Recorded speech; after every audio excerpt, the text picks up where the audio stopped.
Hello, it's January 7th, 2017. I'm Tony Smario, and this is End Times Trending, and here on BroSal.org, my father's YouTube channel. And I want to talk about Russian hacking, since they're getting so much mileage out of it in the mainstream media. I got to considering what it means to me. Especially this morning, I got reading this article that came over my Yahoo News from January 5th. Intelligence chief, which is Clapper, Russia's election interference went far beyond hacks. And I thought the article was typical of our faux journalism, in that it didn't really say anything except that for some reason our intelligence community is absolutely certain that not only is Russia hacking, but that they're propagandizing us through, like, RT TV, Russian television, Kremlin funded, we're told.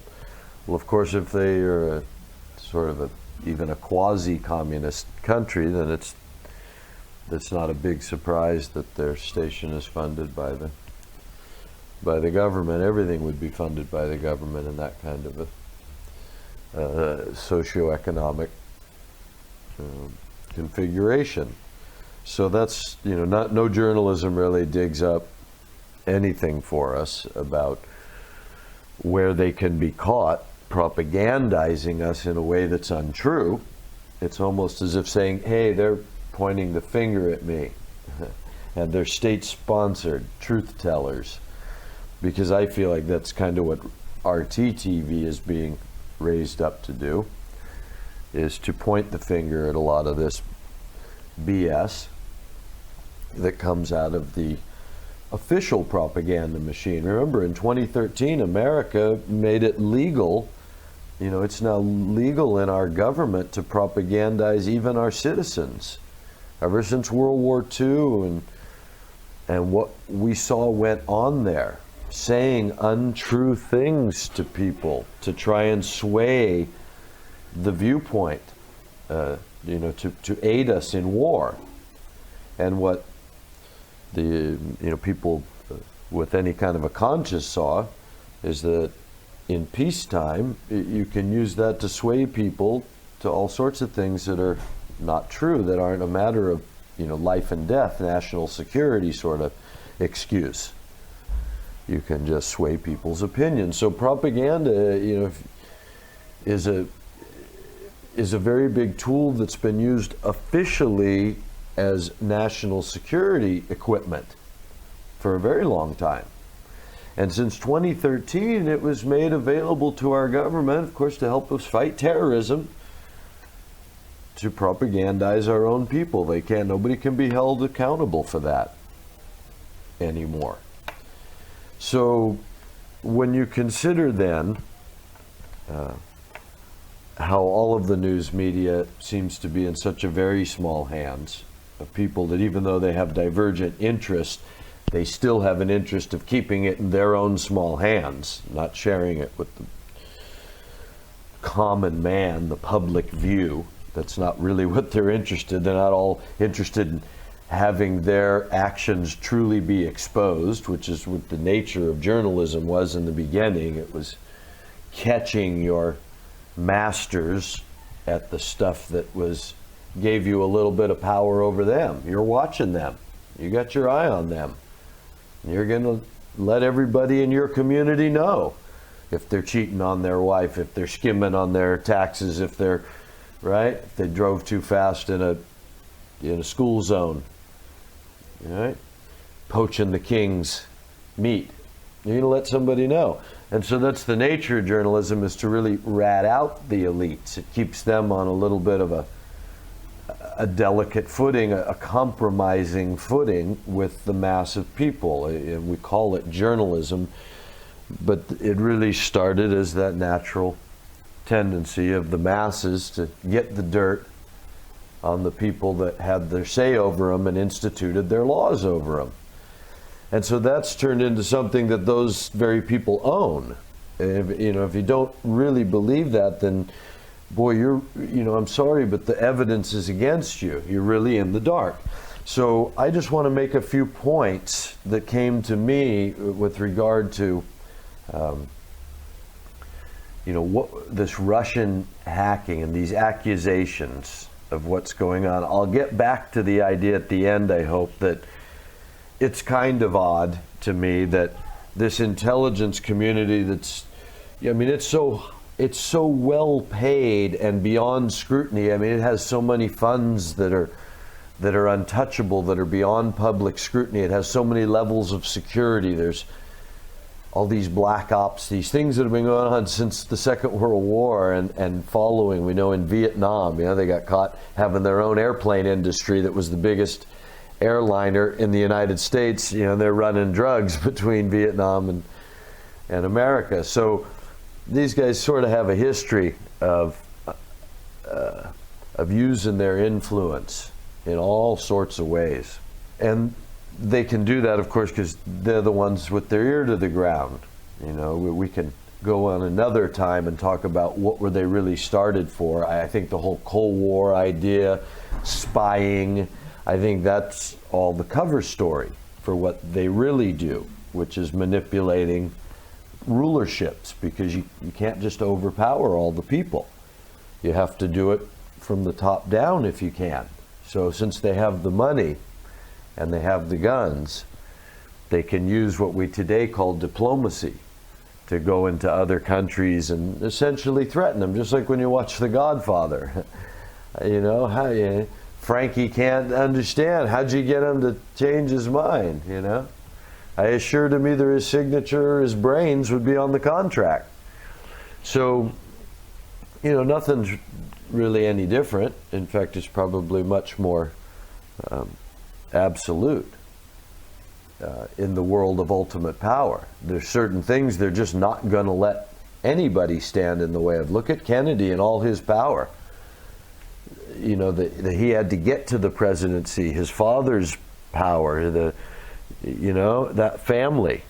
And if ever there was a force trying to rally against the hidden hand, if you will, the dark power behind all the thrones, it was then, and it was some time ago, and you saw what happened to them.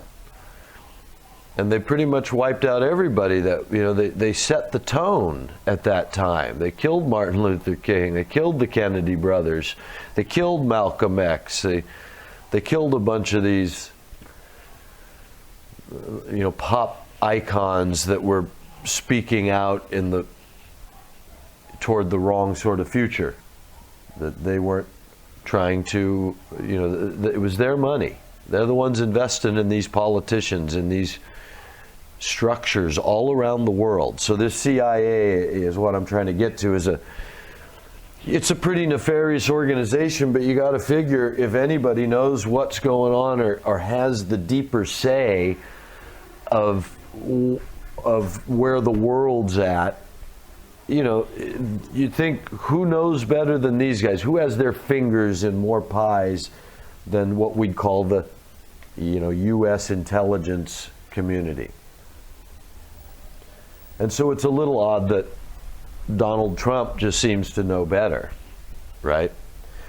So either the intelligence community's lying, which seems quite likely. Why would they tell us what they're doing?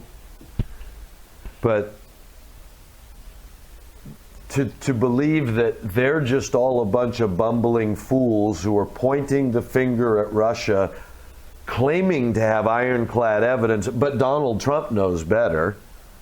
I mean, doesn't that just seem really, what kind of times am I living in? I mean, I'm just old enough now. I feel like this is really, when did this happen? How is this possible? Who is Donald Trump that all those guys and all their money that's been, all that compiling of power and intelligence for all those years. So what Donald Trump must be saying is they're out and out lying. So what we're saying is our clapper, our head of all of our intelligence agencies, they're just out and out lying. And so I say, both are true.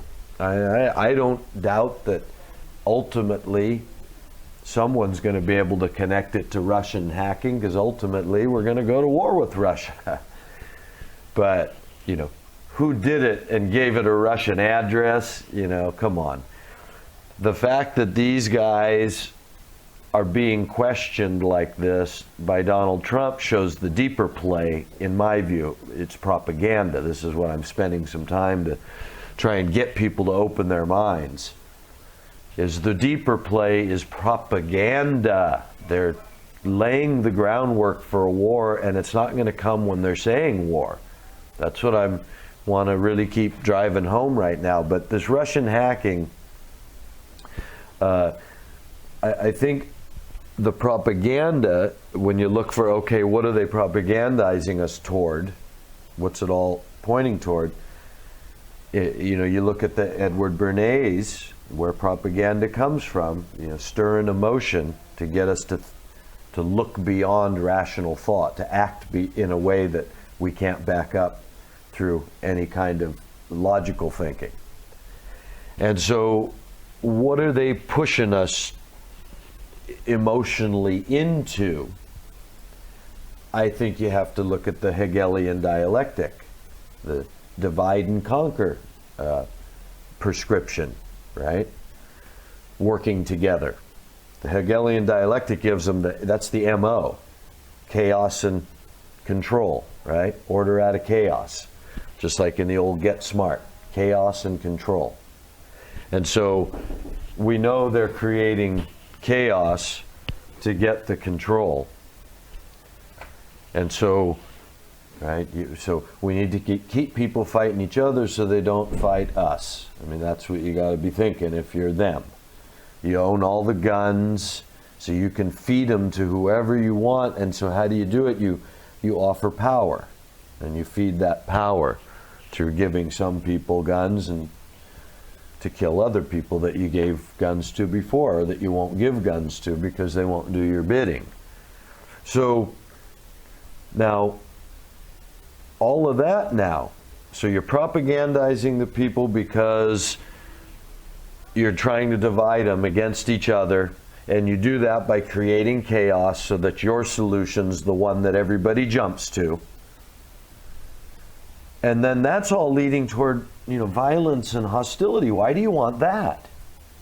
And since you've had control of the world for so long, why are you pumping it full of weapons? Why did I just notice that even though we're telling Latvia, Estonia, and I forget the other one there, the three little countries right on Russia's border there, on their western border, why is their defense budget doubling every year, these from last year to this year, from this year to next year? Doubling. These are the people that Trump was saying they're not even paying their 2% of GDP toward NATO. We got to look at whether we're going to take care of them.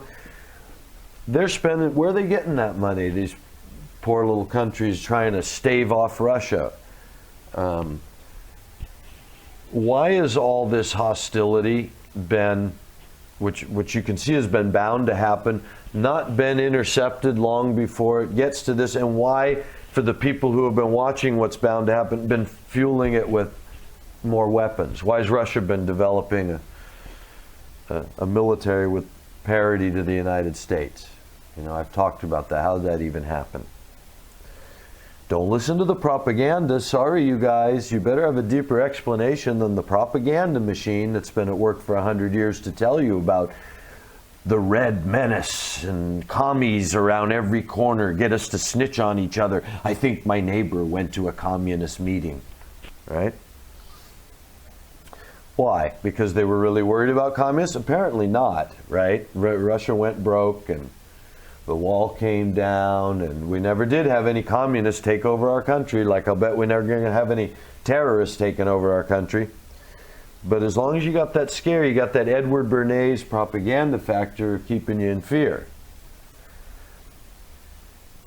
And working on your emotions.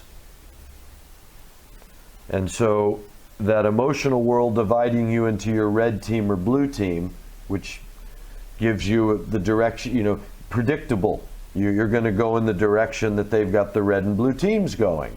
And of course they've got, 1,000 facets of each team. The conservative and liberal break down into a whole bunch of different classrooms, cell blocks for us each to lock ourselves in and follow that particular voice. But either way, I believe that what I see as I step back far enough is they're leading us on this trail toward what seems to be World War III, because it just looks like someone wants it. I can think of a couple people that might, but with the buildup of arms over the time when they've said that what they were going to do is get rid of arms, and why they didn't do that, but instead built them, that demands some explanation. Russia suddenly rearming in the last 20 years under everyone's nose when we seem to be so preoccupied about such things. If Iran's a threat to Israel and Russia's a threat to the world, how come it's such a big deal when Iran even begins to have the technology, but not such a big deal when Russia just starts modernizing its whole military right under everyone's nose, and to the tune of, I don't know where they got the money. They were dead broke to begin with. From what I understand, they've been under sanctions for years, so you take away that. You just look at this, sort of 20-year time period where somehow, with a far inferior economy to the United States, they somehow, in 20 years, were able to build a more modern, or at least equally modern military as we've been able to maintain and structure at the same time. So you're going to tell me that's by accident? I don't think so. I'm going to bring up at the end here why I think we have to consider as far as a conclusion. But right now I'm just trying to lay out certain facts the way I see this Russian hacking. It's all over the news, which means it's propaganda. What is it doing? Dividing people into this red team, blue team paradigm. Either Trump's right or the intelligence community's right. Russia's an enemy. But I say that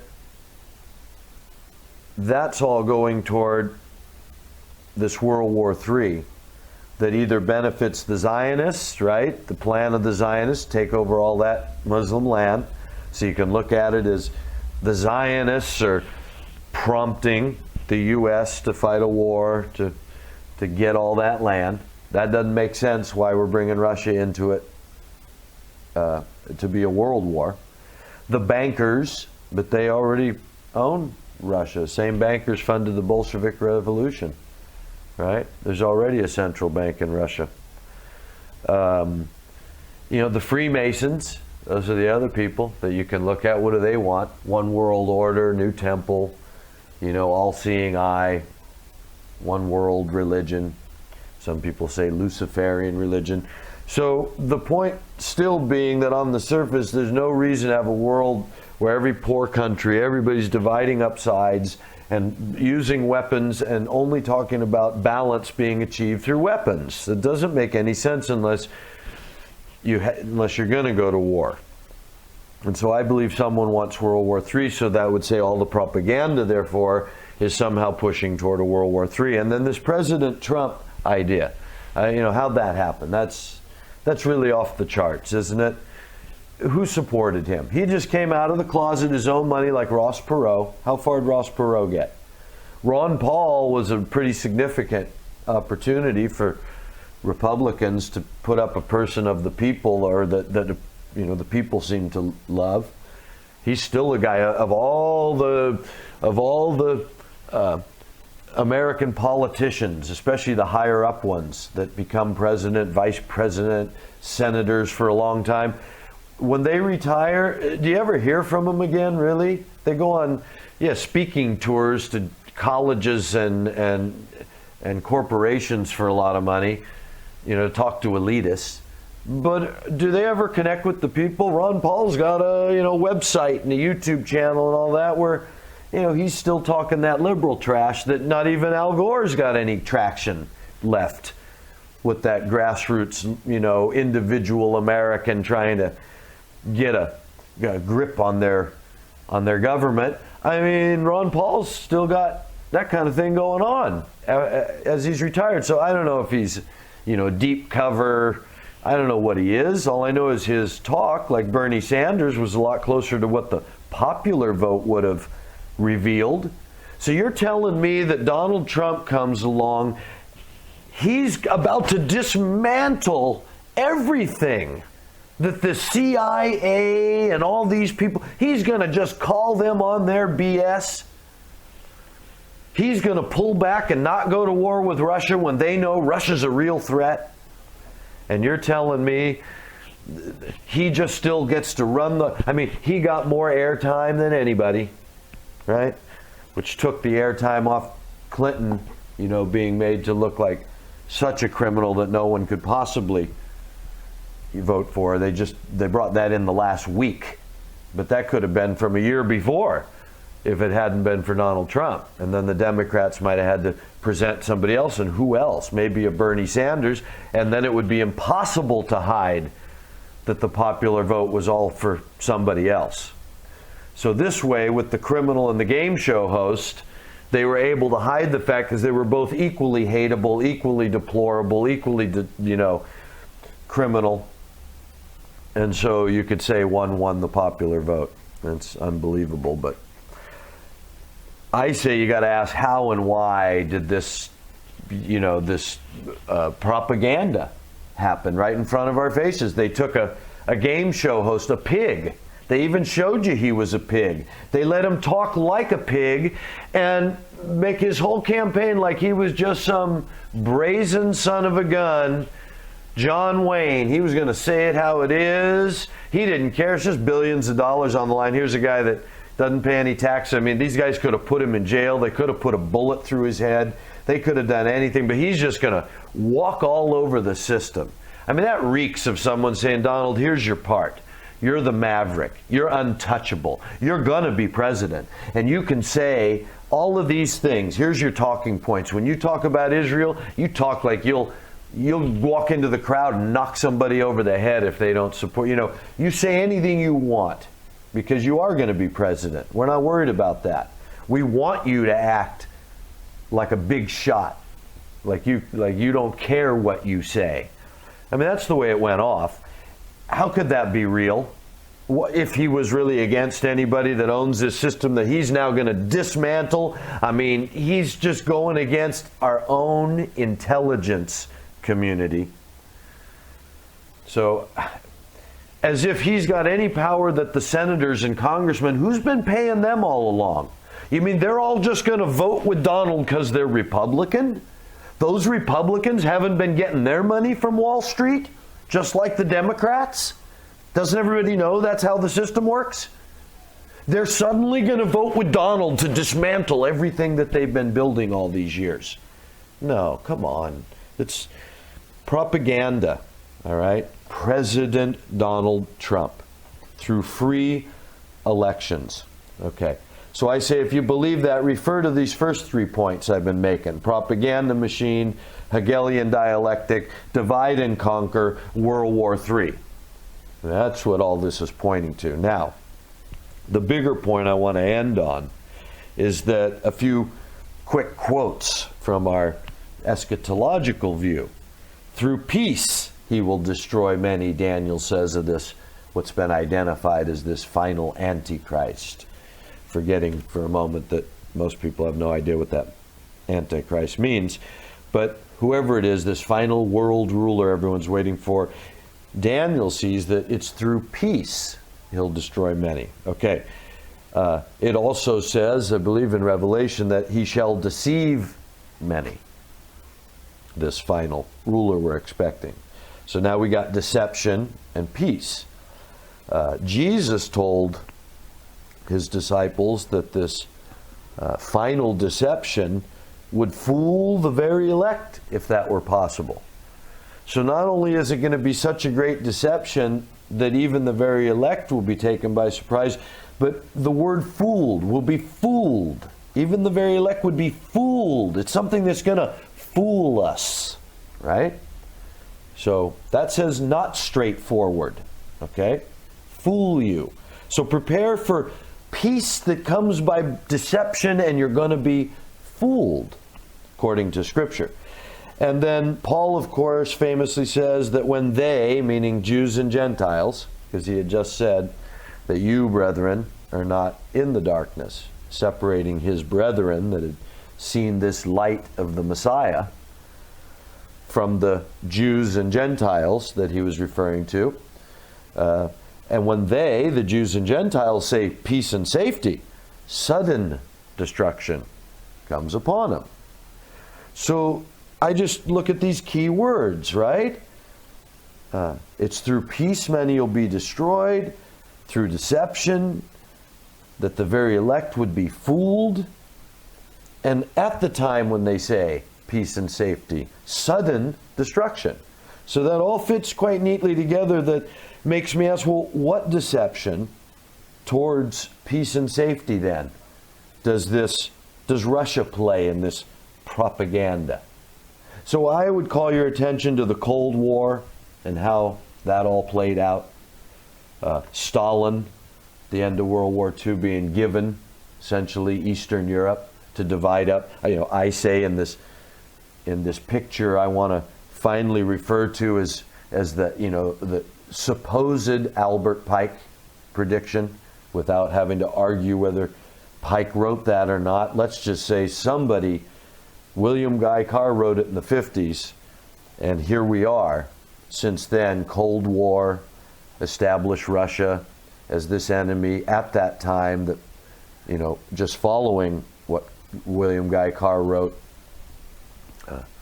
Stalin's given all this Eastern Europe, that he then goes on a massacre of Christians that didn't end, and really still hasn't, but went on all the way until the 80s, at least a quarter century of massacring Christianity out of that country. Again, the Pike prediction, that Christianity might face a atheistic opposition, so that they could demonstrate that both the Christian misconception and the atheist misconception were equally destructive. That's what the supposed Pike prediction says. I'm just saying, you look at the way the Cold War, given the territory to Stalin destroys all the Christians. They become this communist atheist country. When you can see the Communist Manifesto, and all the leaders were these same Zionist Jews, same people that fund the Zionism and the Jews. And this Russia rises to military parity even after being defeated, all the way as recent as 20 years ago. 25 years ago. They even have the same color flag, same colors, red, white, and blue. So I think the Russian hacking has to be viewed as a piece of propaganda right now that has much deeper implications toward a future war and a great deception before the future war. That's the whole point. It's through this deception, it's through peace. It's when they say peace and safety that everyone is fooled. So I'm looking for all this obvious show, which is what it looks like to me. It's like a Saturday Night Live skit. It's so ironic and satirical and obvious that I look for this obvious show to end in a not so obvious peace. Right, right now it would be hard to say, well, how are we going to make peace? I say that's going to be the trick that gets everybody so, the mouth speaking great things. That's the opportunity for revelation to take a hold of our world right now and set us up for this 7-year covenant and this time when the Jews and Gentiles say peace and safety. But I will be willing to bet that we're not going to war with Russia. All of this is just being used, and we'll get a lot of miles out of this. And someday, because how can you prove hacking? I mean, it's harder than terrorism, right? Terrorists are elusive enough, ghost kind of enemy, but hacking? Wow, all you got to say is China and Russia colluded to break our stock market, and next thing you know, boy, you're escalating towards war fast.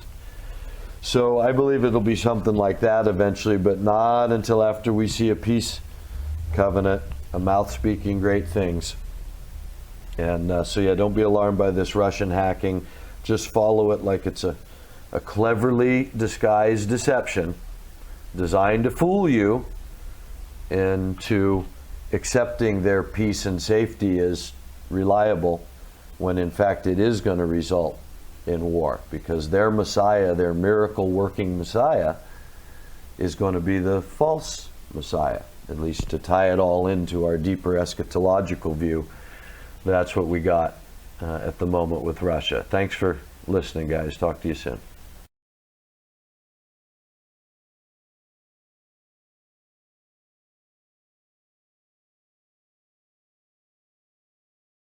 Talk to you soon.